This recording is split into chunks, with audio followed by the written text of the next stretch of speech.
विद्यार्थी मित्रांनो, आपण आजचा हा पेपर बघतोय लोकसत्ता 3 डिसेंबर 2023चा. यामधली एक न्यूज आहे. देशातील 603 पैकी 311 नद्यांचे क्षेत्र बाधित. सर्वाधिक प्रदूषित नद्या महाराष्ट्रात. महाराष्ट्रातील नद्या सर्वात जास्त प्रदूषित आहेत असा हा अहवाल या ठिकाणी सादर करण्यात आला आहे. महाराष्ट्रासारख्या पवित्र भूमीमध्ये नद्यांना आपण विशेष आपलं स्थान आहे आणि त्यामध्ये सर्वाधिक नद्या महाराष्ट्रात प्रदूषित आहेत. देशातील प्रदूषित नद्यांचा अहवाल 6 नोव्हेंबरला प्रकाशित करण्यात आला. त्यात देशातील 28 राज्य आणि 7 केंद्रशासित प्रदेशातील 603 नद्यांपैकी 311 नद्यांचं क्षेत्र हे बाधित असल्याचं आढळलं आणि त्यामध्ये महाराष्ट्राचा पहिला नंबर लागतो. महाराष्ट्रातील 55 नद्यांचा समावेश यामध्ये करण्यात आलेला आहे. त्यामधल्या मिठी, मुळा, सावित्री, भीमा या सर्वाधिक प्रदूषित नद्या आहेत. ज्या शहरालगत आहेत त्या नद्या नक्कीच या प्रदूषणाच्या विळख्यात सापडलेल्या आहेत. त्या खालोखाल आहेत गोदावरी, पावना ही मुळा नदीची एक उपनदी आहे.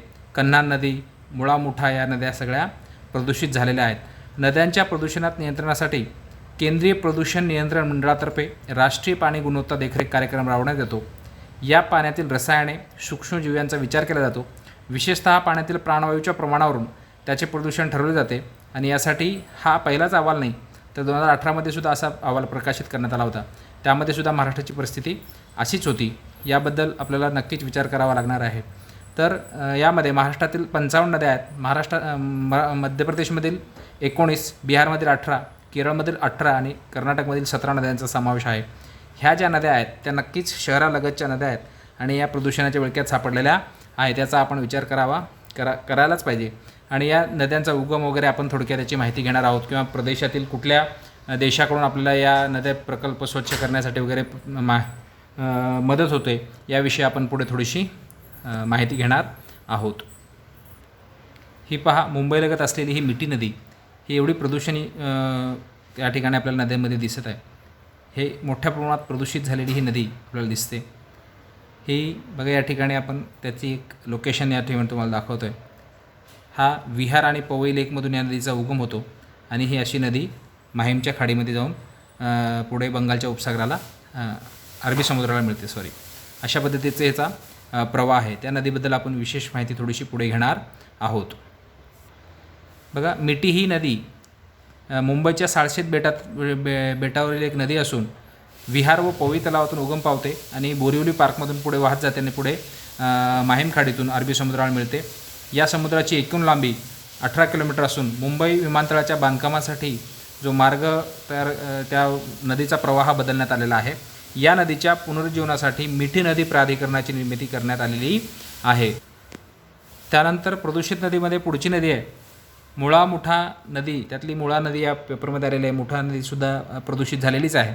या नदी स्वच्छतेसाठी 2014मध्ये जपान या देशाच्या सहकार्यानं जायका नावाचा प्रकल्प हाती घेण्यात आला होता आणि सुरुवातीला या प्रकल्पाअंतर्गत स्वच्छतेच्या मोहिमेच्या प्रकल्पाअंतर्गत नदीच्या 1000 कोटीची तरतूद होती. पण काही याला विलंब झाल्यामुळे या जी बजेट होता याचा 1000 कोटीचा तो वाढून नंतर 1600 कोटीपर्यंत मंजूर करण्यात आलेला होता. पण त्याच्यातही काही विशेष फरक पडला नाही.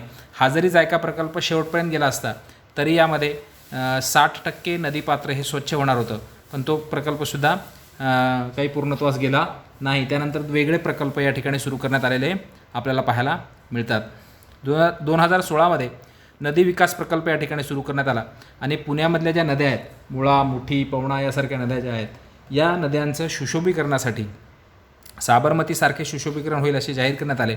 पण काही ज्या संस्था आहेत पर्यावरणवादी त्यांनी सांगितलं की सुशोभीकरणाऐवजी नदीचं पुनरुज्जीवन करा असं त्यांनी सुचवलं आणि त्यासाठी 4700 कोटीचा खर्च 4700 कोटी रुपयाचा खर्च या मुळा मुठी नदीच्या स्वच्छतेसाठी प्रस्तावित करण्यात आलेला होता.